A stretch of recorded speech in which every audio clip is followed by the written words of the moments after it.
Due to recent YouTube updates, comments and likes have become more important than ever. I beg you to please consider doing exactly that.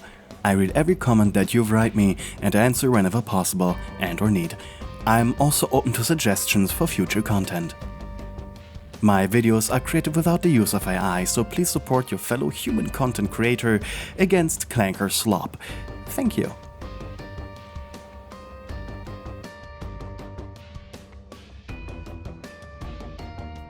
When the elevator to the lobby opened, Dyle expected to be empty. Usually it arrived whenever an explorer team died to get ready for the next group. And he cleaned it for the next, but he truly was taken aback when voices entered. Shouting, screaming even.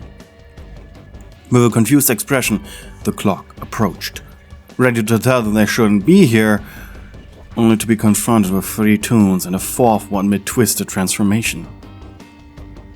The clock toon reacted quickly, pushing the sprout, who was laughing maniacally as his body was changing, back into the elevator. And just as the newly born twisted reached for the clock, Dyle made an elegant motion, pressing a random button inside the metal coffin, jumping back, watching as the doors closed. Well, this certainly has been a heart-pounding adventure. He turned to face Poppy, Boxton, and you, a Cinder Flint toon. You are themed after the activity of camping. Cinder the campfire. You are dressed in a beige scout uniform with a sash that had multiple badges. Your skin was bright red with an orange face. Dyle had great respect for you, as Cinder toons liked teaming up with the lesser-abled toons, which included Boxton and Poppy. He always felt like you were pleasant, even enjoyed his beloved Earl Grey, which tended to not be enjoyed by other toons and their sweet tooth. Cinder, mind explaining to me why I had to put my biscuits down? The entire group looked exhausted, and he rather talked than egged you and the rest on to leave. So wasting as much time as possible so I know exactly what you and the others needed. You looked like you were thrown through a ringer.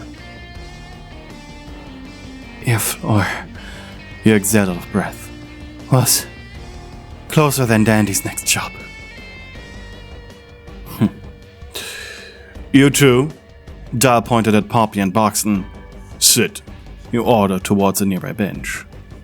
You two look like crap. Cinder, would you mind walking with me for a bit?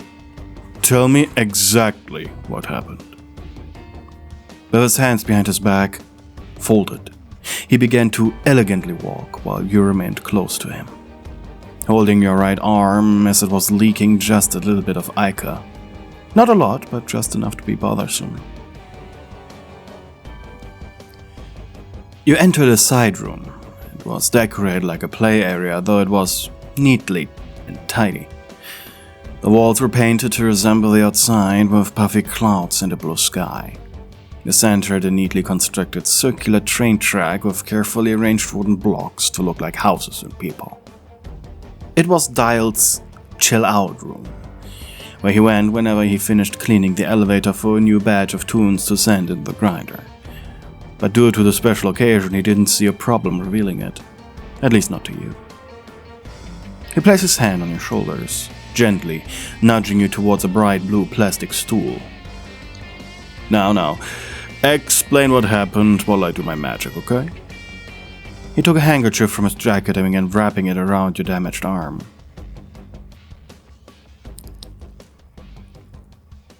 To tell you the truth, it was my fault. It was worse than I thought it would be. You started, your voice heavy. You scratched the back of your head, wincing when the movement tugged at your sore arm. We were sent into the garden center warehouse again. You know, that massive sprawl of aisles. I thought I had a good handle on the team this time. It looked like an old loading floor, full of crates, stacked high like walls. It It felt safe for a while. Dyle's brows drew together, though he stayed quiet.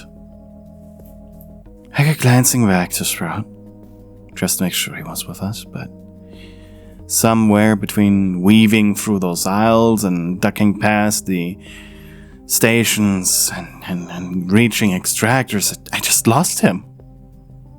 Your throat caught. You forced yourself to breathe before you continued.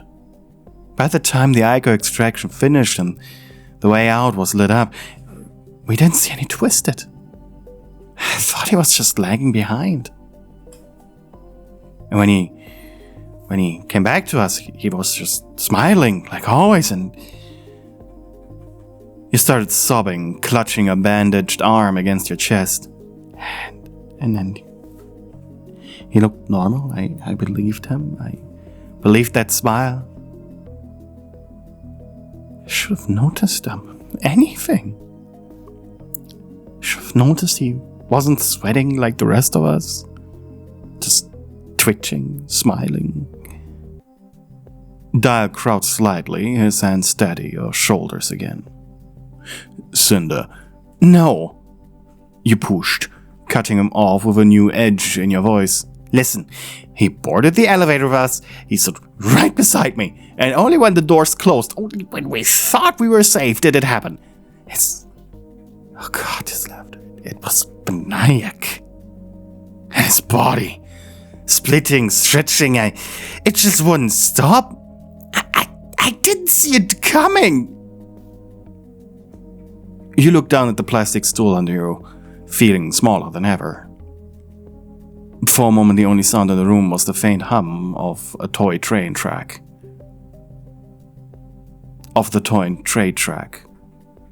Then Dyle's tone shifted from firm but almost warm. Cinder, you shouldn't have known. You couldn't. Twisted hide themselves better than they've just turned. Cinder, you couldn't have known. Twisted hide themselves better when they just turned. It's one of their cruelest tricks. You and I wouldn't have spotted it so quickly. And I've been here for a long time. I've seen a lot of versions of you die. I've seen a lot of versions of you go through similar things. You're all the same. It's familiar. Your lips trembled, though his reassurance sank deep. You are not responsible for Sprout's choices, nor for his changes. You were responsible for guiding your team out, and you did that. You did quite good, as a matter of fact. Just a few scratches. You blinked hard, trying to fight back fresh tears, but a small, tired nod escaped you anyway. Dyle cleared his throat. While you had been retelling what happened, he had gotten a tablet with a few crumpets and a tea kettle. The crumpets were a little old, had butter melting on them. When did you make these? Cinder. You know me. Dyle smirked. A lot of jam, though. So some lightly salted butter is all I can offer, I'm afraid. The steam from the kettle curled upward in thin ribbons, vanishing into the painted sky of the playroom walls. Dyle poured with practiced grace, the dark amber liquid filling two small porcelain cups that looked almost too delicate for the space they occupied. The scent of bergamot hung gently in the air, cutting through the faint odor of dust and plastic. He slid one cup toward you with a steady hand before breaking a crumpet in half. The butter had pooled into the poorest bread, softening it even though the pastry itself was a little too stiff around the edges. When you bit in, the warmth and salt surprised you. It was simple, nothing extravagant, but after the day you just had, it was actually kinda perfect. You're quiet now, Dyle observed, stirring his own cup before taking a measured sip. Not like earlier. The edge has dulled, it seems. You set the crumpet down, nodding faintly. Guess I didn't realize how hungry I was. That's how it works, he replied, leaning back in his chair. Where did he get that from? With his cup balanced neatly in one hand. Stress burns through you like a flame. Food and tea are the sandbags that keep you standing. You chuckled lightly despite yourself. Not Chef ever heard Earl Grey compared to a sandbag. He smirked. It was small, but unmistakable. Everything has its place in the world. Even metaphors. Especially metaphors. There was an amused hint in his voice, like he couldn't believe himself he was saying these words unironically. The toy train track clicked faintly as a small wind-up car circled in the background, forgotten but still moving somehow. The childish decor made the tea service feel almost absurdly formal, yet there was comfort in the contrast. The tiny houses painted on blocks seemed to glow in the soft aquarium light seeping in through the hallway, creating a pocket of calm where the chaos of Twisted and Ica could not reach. Do you ever get tired of this? You asked suddenly, lifting your cup. The constant cycles, new groups, same endings. Dyle considered, then shook his head. I don't tire of the routine. I simply refine it. Each round, each team, each mess, I sweep up. It's practice, and occasionally there are small rewards. You tilted your head. Like what? His gaze lingered on you for a second longer than necessary, and then he took a sip. Like moments when I get to share tea with someone who understands its worth. You looked away, unsure why that comment left you warmer than the crumpet did. The tea cooled quickly, but not so much that the steam was gone. You cupped it in your hands, letting the heat seep into your palms and chase away the faint ache that lingered in your arm. Dyle had tied the makeshift bandage neatly, but you still found yourself adjusting it absent-mindedly, as though reminding yourself the wound was still there.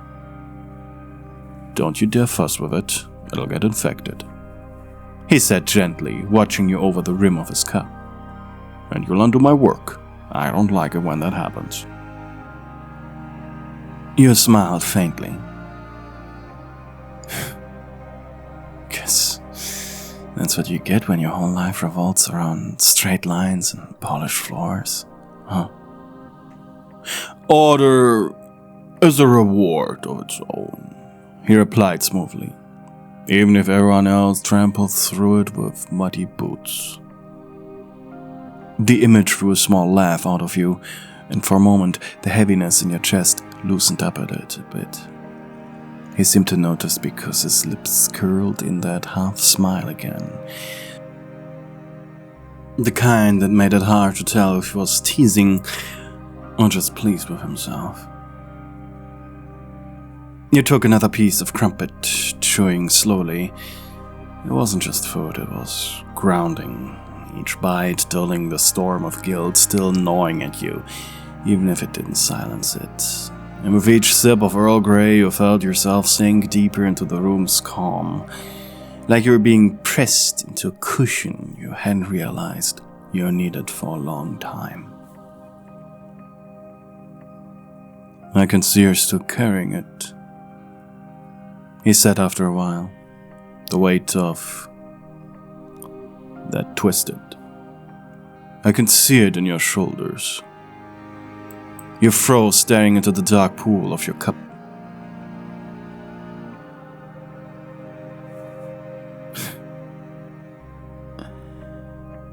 Guess I can't let go. That's because you think letting go is betrayal, he answered softly, his tone low, soothing, and yet not pitying.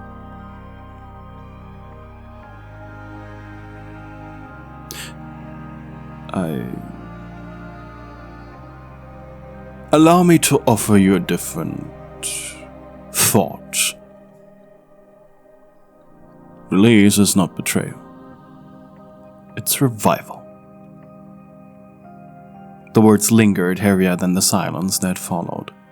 You swallowed your throat tight.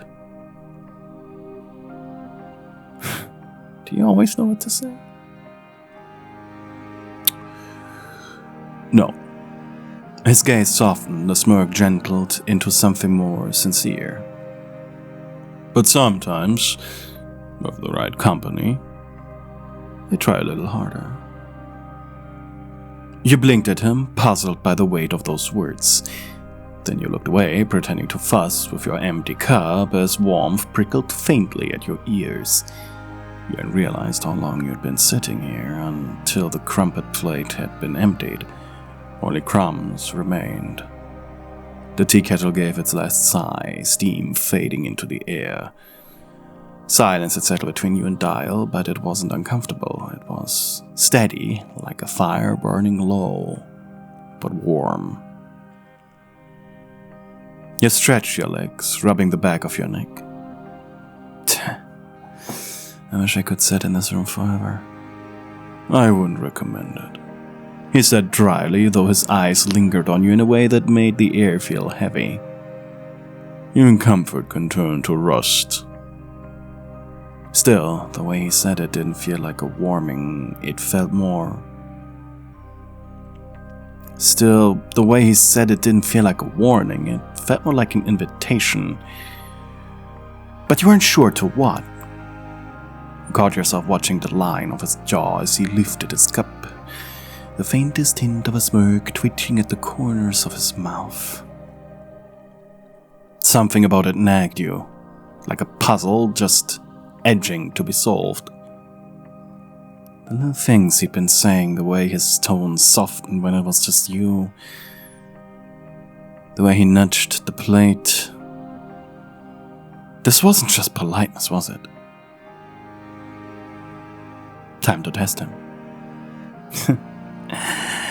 You really went out of your way to cheer me up, huh? He said softly, almost sounding accusatory, but holding yourself back a little. Why? You asked simply, and he raised a brow. Must I have a reason? Perhaps I like your company. Why did your heart stutter like that? The words, they were simple, almost too simple, but paired with the way his hand lingered near yours on the small table, the truth of them, it landed differently. You've been flirting with me, haven't you? This entire time.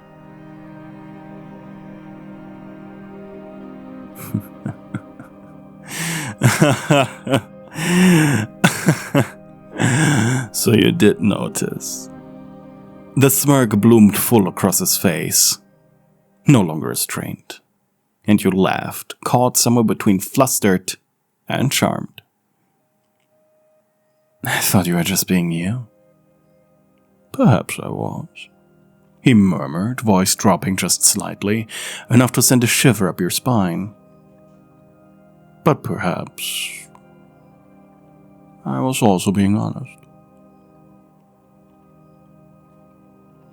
The air felt charged suddenly, like the little train track in the center of the room was live wire. You didn't move away. No, your hand, it shifted, brushing against his. You didn't pull back. You finally let yourself smile. Your hand stayed against his, and neither of you pulled away. The silence stretched, soft and taut at once, like the last breath before a kiss. Dyle tilted his pocket watch head slightly, the faint click of his inner gears ticking louder in the hush.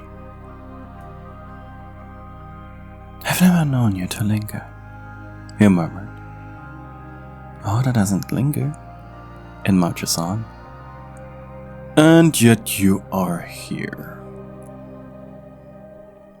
He shifted, as though stirred by a breeze, the fine suit hugging his frame with immaculate precision. Perhaps Order has found something worth lingering for. Your throat went dry. You had meant for the moment to turn this way, but the heat in his words, they left no doubt. This wasn't idle charm. This wasn't a casual tease. He had been speaking to you, only you all along. The contact of your fingers was not enough. And so you leaned forward, first closing the last few inches. His hand rose, gloved palm brushing your cheek with a gentleness that belied the stiffness of clockwork. And then his mouth met yours. The kiss was deliberate, as it was slow, though he was giving you the chance to pull away, like a gentleman. But you didn't, of course. You deepened it, breathing him in. The faint tang of bergamot, the warmth of tea and crumpets, they were still hugging his lips. He responded in kind, a careful hunger just beneath the surface, restrained, but very real.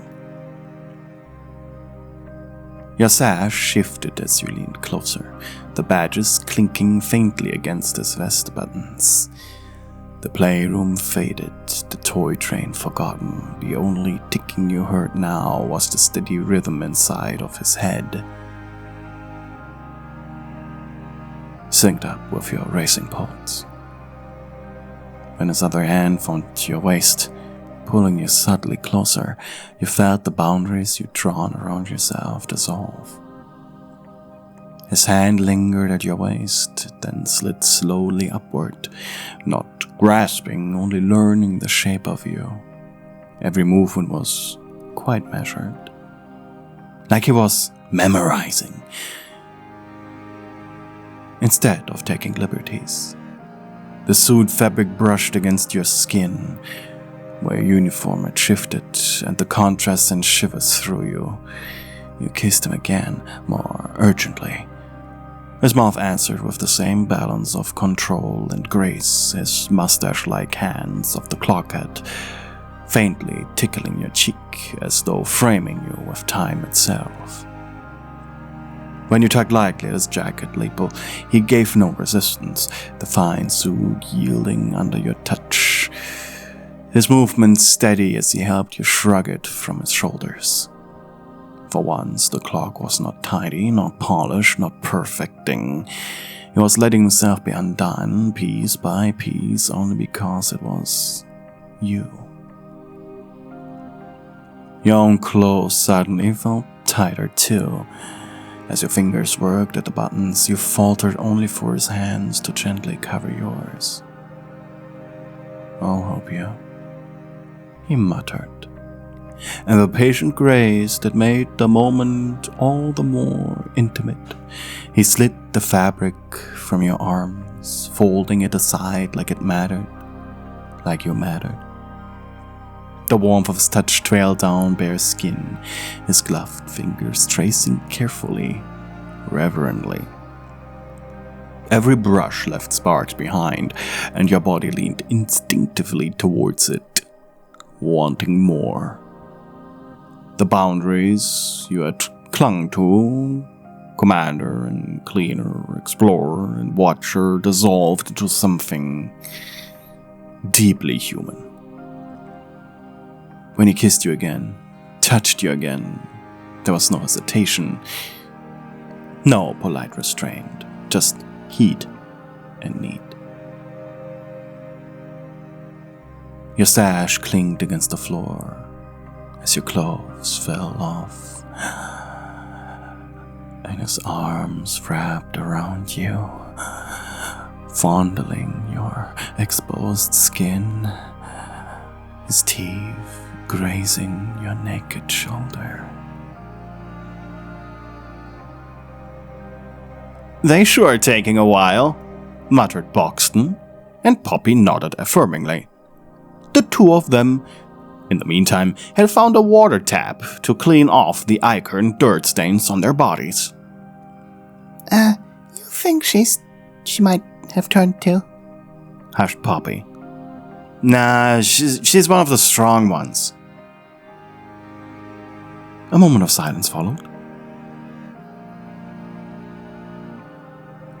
We're going to look for them, right?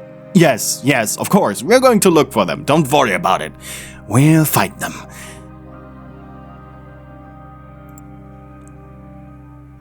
Hey, you reached the end of the video. That makes you part of an exclusive club. Our secret password for this month is Cats in a Cradle. Put the secret message in your comment below to tell fellow members you watched the video until the very end. Lastly, before we say goodbye, I want to take the opportunity and thank my channel members, especially my darling stewards. If you want me to say something silly here, just have a funny account name and join my Darling Steward tier and gain access to members-only videos as well as early access to my videos. We have Anonymous Weep, Angry Boxman, Red Hearts, FNAF Queen Casey, ADHD Neptune, Adrijama, Malofia, Maxicat, Mystic Jade 111, Giovanna Moretti, and Twilight Mia. Thank you for being Darling Stewards, and of course, a big thank you to all other channel members. It's you who keep me fed. Goodbye!